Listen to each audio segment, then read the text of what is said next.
Humans smiled after their hearts stopped beating. That sentence should not exist. Nothing alive smiles after death. Nothing intelligent returns from it. I know this because my species built our empire on biological certainty. Every law of flesh had been measured. Every instinct mapped. Every predator understood. Then we met humans. At first, we dismissed them. Soft skin, weak claws, tiny teeth, forward-facing eyes that promised courage, but delivered only fragile bones. Our scholars called them prey, pretending to be predators. I believed them. I was General Varesh of the Blood Crest Fleet.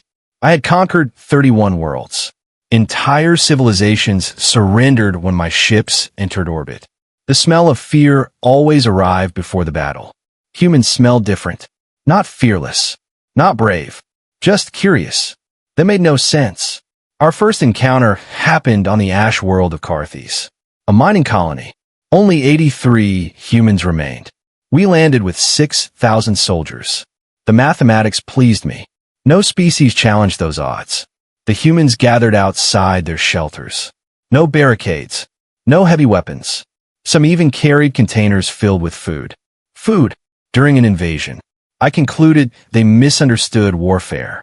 Perhaps humans believed feeding predators prevented attacks. Primitive. Almost adorable. I ordered my warriors to surround them. The human leader stepped forward. Gray hair. Scar across one eye. One mechanical arm. He looked painfully ordinary. State your surrender, I demanded. He glanced at my soldiers. Then at our armored transports. Then he smiled. I've got a question first. Questions before surrender? Ridiculous. I allowed it. What do your people do after victory? An odd request. We consume our defeated enemies. Gasps spread through the human crowd. I expected panic. Instead, the old man scratched his chin. Oh, he looked thoughtful. Then he asked, would you like charcoal or gas? Silence consumed the battlefield. Even the wind stopped moving. I assumed my translator had malfunctioned. What? If you're planning to eat us, he said calmly, you're going to need a proper grill. Several humans nodded. One woman raised her hand. We got spices too. Laughter followed. Actual laughter. My warriors tightened their weapon grips. Humans should have been screaming. Instead, they discussed cooking methods. I reached one conclusion. Their fear response had failed. A biological defect. Nothing more. I ordered the attack. The first volley vaporized every building behind them. Flames reached the clouds. Dust swallowed the valley. When visibility returned, the humans remained standing. Not because they survived, because they had moved. All 83. Perfectly. Without commands. Without signals. Each stood exactly where our weapons could not immediately target. Probability rejected such precision. Coincidence, I decided. Nothing else. We fired again. Again they moved. Always one heartbeat before impact. Our targeting computers reported impossible reaction times. I blame the machines. Machines fail. Biology does not. The old man waved. You boys are wasting ammunition. Insult. Calculated. Primitive psychological warfare. I ordered ground assault. 300 Blood Crest warriors charged. Every one of them weighed twice as much as a human. Everyone carried claws forged from compressed tungsten. Humans did not retreat. They scattered, exactly as prey should. Finally, something understandable. My warriors chased them into the ruins. Then the screaming began. Not human screams. Mine.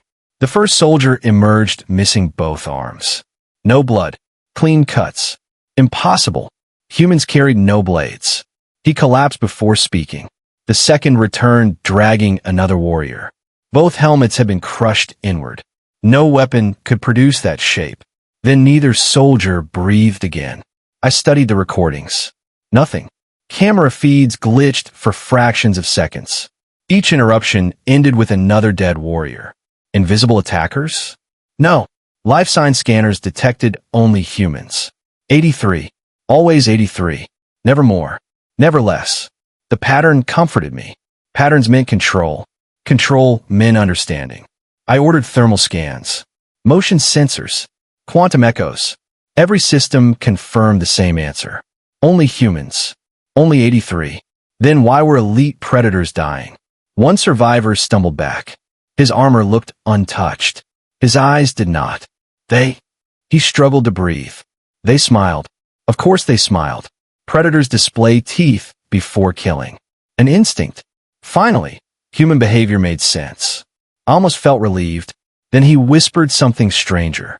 They apologized. He died before explaining. Apologized? Predators never apologize. Unless. No. Impossible. I dismissed the thought. Night fell over Carthes. We activated hunting lights. Humans should lose advantage in darkness. Instead, lights began disappearing. One, then another, then 20. Each vanished without explosion, without sound. Darkness spread through my army like liquid. My officers requested orbital bombardment. I refused. I wanted prisoners. Humans fascinated me. Their broken instincts deserved study. Then headquarters lost contact with Battalion 7. 600 warriors. Gone. No distress signal. No survivors. Nothing. I demanded drone reconnaissance. The drones found abandoned armor. Stacked neatly. Every helmet faced the same direction. Toward us. Inside each helmet rested a small paper card. Human writing. Our translator decoded one. Sorry about the mess. Another. You almost stepped on the flowers. Another. Dinner's getting cold. Dinner. Again with food. Again with eating. Humans obsessed over meals. Perhaps it was a mating ritual. Perhaps nutrition stabilized their damaged minds. Whatever the reason, I concluded hunger motivated everything they did. That assumption nearly doomed us all. Near dawn we captured one human. Young. Female. No visible injuries. She sat calmly inside the containment field. No struggle. No begging. No fear. Interesting. I entered alone. You've lost. She tilted her head. Have we? You are surrounded. So are you. I almost admired her confidence. Almost. 82 remain. She smiled. No. I checked the scanner. 82 life signs outside. Correct. Your numbers have decreased. She looked genuinely confused. General. She paused. Who told you humans fight alone? Cold pressure crawled beneath my scales. For the first time in 40 years. I did not know the correct answer. Before I could speak, every alarm in the fortress erupted at once. Not from outside. From below. Something deep beneath the mining colony had awakened. Something our scans had never detected. The humans did not look surprised. The prisoner simply closed her eyes, as if listening. Then she whispered 5 words that still invade my dreams. They finally heard us calling. I believed she meant reinforcements. I was wrong. Very, very wrong. They buried monsters beneath planets before they invented written language. I learned that truth too late.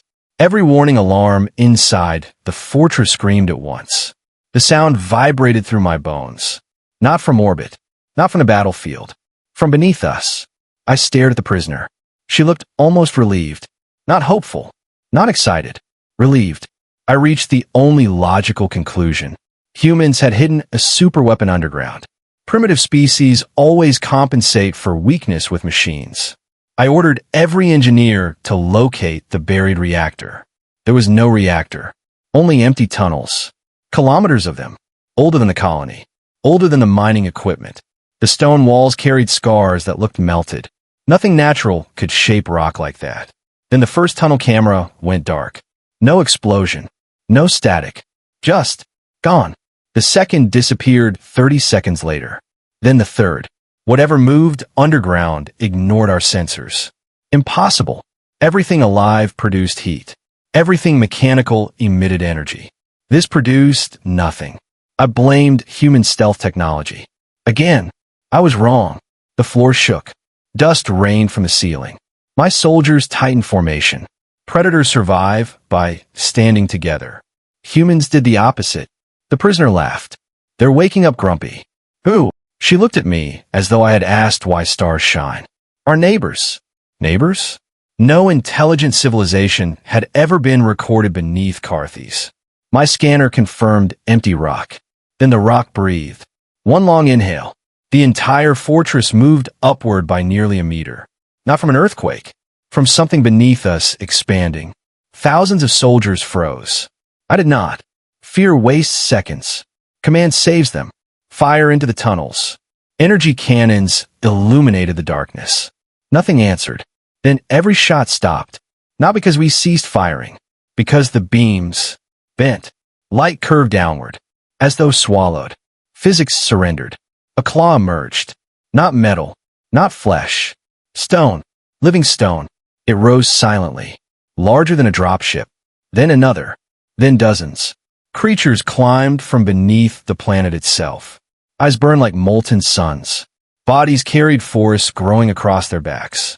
Our historians had no records. Our scientists had no words. The humans had names. Old friends. Friends? No predator befriends larger predators. It violates survival law. The nearest stone giant ignored my soldiers. Ignored our tanks. Ignored our artillery. It walked toward the human prisoner. She smiled. The monster lowered its mountain-sized head. Like greeting family. I finally understood. Not conquest. Not domestication. Trust. Humans had done the impossible. They had befriended something nothing could control. I ordered orbital bombardment. My fleet answered instantly. Blue lances fell from space. Enough firepower to erase continents. The beams struck. The stone creatures remained standing. The mountains on their backs simply absorbed the energy. Our strongest weapons became sunlight. Then one giant looked upward. It reached into the sky. Actually reached. Its arm extended impossibly high. It caught one of my battle cruisers. Caught it. The ship never exploded. The giant simply placed it gently on the ground. Like returning a lost egg. My bridge crew surrendered before I could issue commands. No one ordered them. They simply understood. Resistance had become meaningless. Still, humans did something stranger. The old gray-haired man walked toward me. The same one who had asked about grills. He carried folded metal. A grill. An actual cooking grill. He placed it between us. You hungry? I stared. My civilization had collapsed in less than an hour. His first concern was food. I concluded humans celebrated victory through eating. Another strange ritual. I am your prisoner. He frowned. No, you defeated us. Yep. You spared me. Yep. I cannot process it. Predators eliminate threats. Always. You said your people eat enemies. He nodded. You said your people do. Silence. Then he laughed. A tired laugh. The trick is making sure nobody stays an enemy. My translator insisted the sentence was correct. My mind insisted it wasn't. Behind him, humans and stone giants repaired damaged buildings together. My surviving soldiers watched in disbelief. No chains. No executions. No revenge. A human child offered water to one of my wounded warriors. The warrior accepted. Confused. Ashamed. Alive. The pattern I had built inside my mind shattered. I believed humans always joked. Always smiled. Always treated horror like comedy. I thought it was their greatest weapon. It wasn't. Their greatest weapon was something far more dangerous. They refused to let hatred survive longer than people. That instinct made no biological sense. Mercy weakens predators. Forgiveness invites betrayal. Every civilization knew this. Every civilization except humanity. Weeks passed. My fleet remained on Carthage. Not as conquerors, as guests. Engineers from both species rebuilt the colony. The stone giants disappeared beneath the planet once more. Before leaving, one touched my shoulder. For a moment, I heard voices. Millions of them. Human voices. Generations. Laughing. Crying. Singing. Promising. We protect those who protect others. Then the giant vanished beneath the earth. I asked the old human one final question. Why were they sleeping beneath your colony? He looked toward the horizon. They weren't sleeping. He smiled. They were keeping watch. For whom? For anyone who came looking for monsters. I finally understood the grill. Not the joke. The invitation. Humans had never intended to become our meal. They had planned to feed us instead. Not food. Perspective. Years later, I stood before the Galactic High Council. Every empire expected me to demand revenge. Instead, I outlawed all wars against Earth. The senators called me weak, cowardly, corrupted. I simply handed them the battlefield recordings. Not the stone giants. Not the destroyed fleet. The meal. Predators and humans eating together around a simple grill. No chains. No guards. No fear. The council watched in complete silence.